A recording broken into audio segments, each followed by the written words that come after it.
नवरात्र के 9 दिन भक्ति और साधना के लिए बहुत पवित्र माने गए हैं। इसके पहले दिन शैलपुत्री की पूजा की जाती है। शैलपुत्री हिमालय की पुत्री हैं। हिमालय पर्वतों का राजा है। वह अडिग है, उसे कोई हिला नहीं सकता।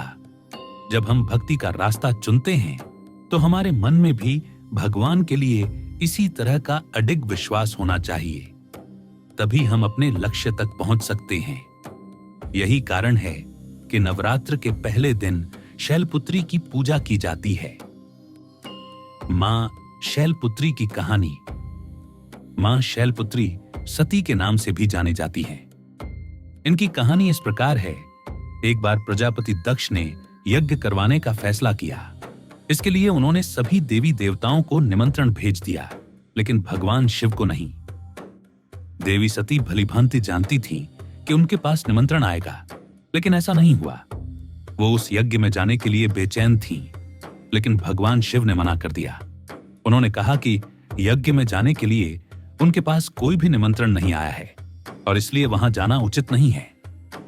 सती नहीं मानी और बार बार यज्ञ में जाने का आग्रह करती रही। सती के न मानने की वजह से शिव को उनकी बात माननी पड़ी और अनुमति दे दी। सती जब अपने पिता प्रजापति दक्ष के यहां पहुंची तो देखा कि कोई भी उनसे आदर और प्रेम के साथ बातचीत नहीं कर रहा है।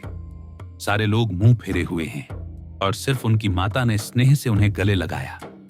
उनकी बाकी बहनें उनका उपहास उड़ा रही थीं और सती के पति भगवान शिव को भी तिरस्कृत कर रही थीं। स्वयं दक्ष ने भी अपमान करने का मौका न छोड़ा। ऐसा व्यवहार देख सती दुखी हो गईं।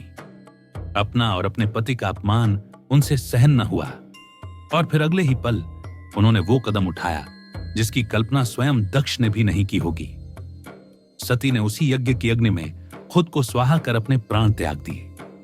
भगवान शिव को जैसे ही इसके बारे में पता चला तो वो दुखी हो गए। दुख और गुस्से की ज्वाला में जलते हुए शिव ने उस यज्ञ को ध्वस्त कर दिया। इसी सती ने फिर हिमालय के यहां जन्म लिया और वहां जन्म लेने की वजह से इनका नाम शैलपुत्री पड़ा। शैलपुत्री का नाम पार्वती भी है। इनका विवाह भी भगवान शिव से हुआ। मां शैलपुत्री का वास काशी नगरी वाराणसी में माना जाता है। वहां शैलपुत्री का एक बेहद प्राचीन मंदिर है, जिसके बारे में मान्यता है कि यहां मां शैलपुत्री के सिर्फ दर्शन करने से ही भक्तजनों की मुरादें पूरी हो जाती हैं। कहा तो यह भी जाता है कि नवरात्र के पहले दिन यानी प्रतिपदा को जो भी भक्त मां शैलपुत्री के दर्शन करता है उसके सारे वैवाहिक जीवन के कष्ट दूर हो जाते हैं। चूंकि मां शैलपुत्री का वाहन वृषभ है, इसीलिए इन्हें वृषारूढ़ा भी कहा जाता है। इनके बाएं हाथ में कमल और दाएं हाथ में त्रिशूल रहता है।